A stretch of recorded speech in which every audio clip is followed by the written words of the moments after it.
Hi friends, welcome back to my channel. Breakfast lunch box recipe ಅಂತ ಕೂಡ ಹೇಳ್ಬೋದು.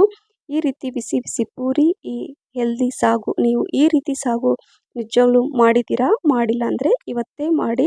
ಬಿಸಿ ಬಿಸಿ ಪೂರಿ ಜೊತೆ ಈ ಸಾಗು ಕೇವಲ 15ರಿಂದ 20 ನಿಮಿಷದಲ್ಲಿ ಆಗುತ್ತೆ.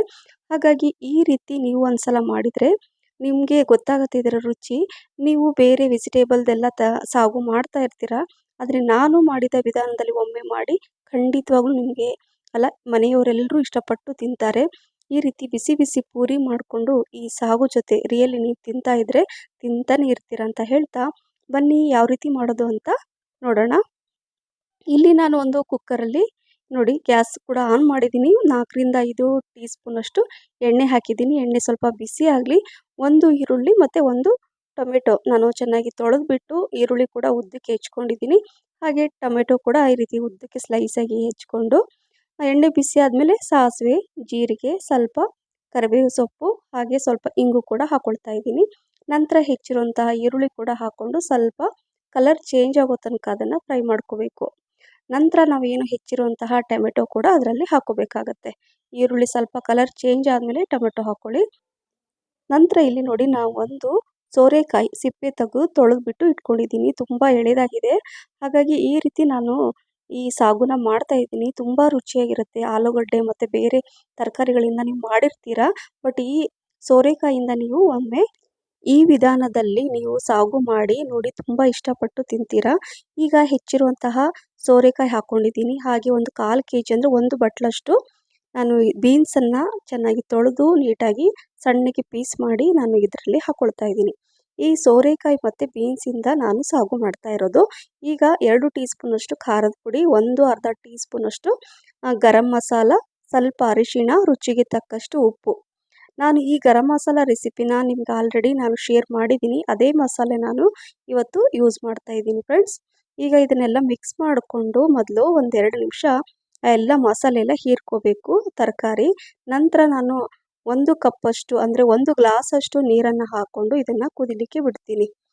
ಈ ಥರ ತರಕಾರಿ ಸ್ವಲ್ಪ ಕುದೀತಾ ಇರುವಾಗ ಏನು ಮಾಡಬೇಕಂದ್ರೆ ನಾವು ಸ್ವಲ್ಪ ಮಸಾಲೆನ ರೆಡಿ ಮಾಡ್ಕೋಬೇಕಾಗತ್ತೆ.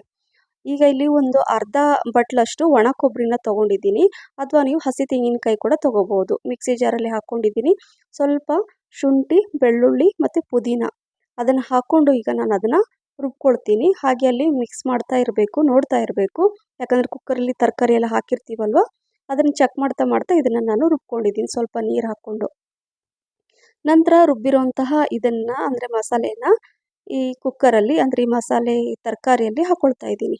ಸ್ವಲ್ಪ ನೀರು ಹಾಕ್ಕೊಂಡು ಕೂಡ ಹಾಕ್ಕೋಬೇಕು. ಫಸ್ಟು ರುಬ್ಬಿರೋದು ಹಾಕ್ಕೊಂಡು, ಆನಂತರ ನಿಮಗೆ ಅವಶ್ಯಕತೆಗೆ ಎಷ್ಟು ಬೇಕಾಗುತ್ತೋ ಅಷ್ಟು ನೀರನ್ನು ಹಾಕ್ಕೊಳ್ಳಿ. ತುಂಬ ಗಟ್ಟಿಯಾಗೂ ಬೇಡ, ತುಂಬ ತೆಳುವಾಗೂ ಇರಬಾರ್ದು.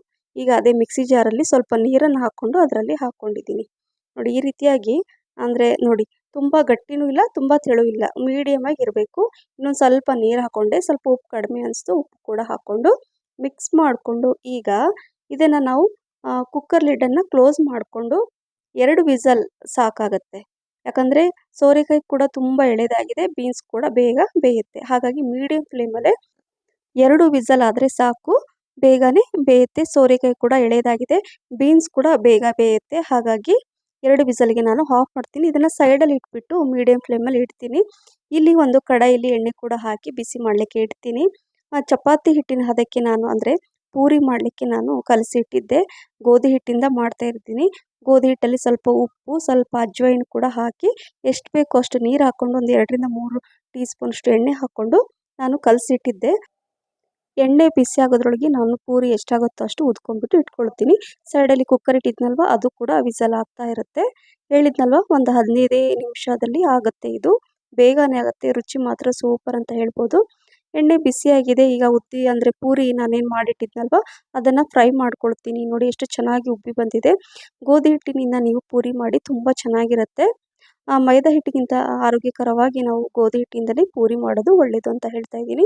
ಅದೇ ರೀತಿಯಾಗಿ ನಾನು ಎಲ್ಲ ಪೂರಿನ ಫ್ರೈ ಮಾಡಿ ಇಟ್ಕೊಂಡಿದ್ದೀನಿ. ವಿಸಲ್ ಕೂಡ 2 ವಿಸಲ್ ಆದ ನಂತರ ಒಂದು 5 ನಿಮಿಷದ ನಂತರ ನಿಮಗೆ ನೋಡಿ ಕುಕ್ಕರ್ ಲಿಡ್ಡನ್ನು ಓಪನ್ ಮಾಡಿ ತೋರಿಸ್ತಾ ಇದ್ದೀನಿ.